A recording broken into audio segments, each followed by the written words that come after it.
Your number 10 best companion planting pair is zucchini and oregano.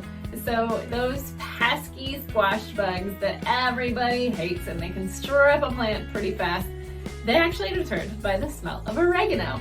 So that's a really great companion planting pair. It doesn't mean that all the bugs are going to disappear. It means that you're going to have a lot less problems with them. But because it does work on the smell of oregano, you're going to want to plant about 4 to 6 plants in a 4x4 bed of zucchini or squash or whatever you're trying to grow that attract those squash bugs.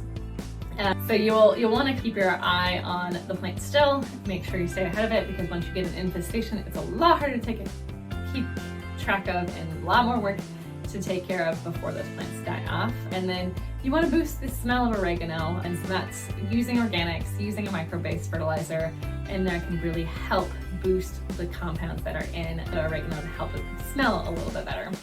The other thing is the zucchini and squash and everything is very heavy feeders, and they're going to need a lot of nitrogen. You want to feed them quite regularly, otherwise you'll get a lot of flowers and not a lot of harvest. But oregano, on the other hand, is not a heavy feeder. So you want to make sure you keep them on a different feeding schedule. Make sure you use really targeted fertilizer for your zucchini and your squash, and keep it away from the oregano, because it can really affect the taste and smell of those plants and all the necessary compounds for not only your health, but also for deterring pests.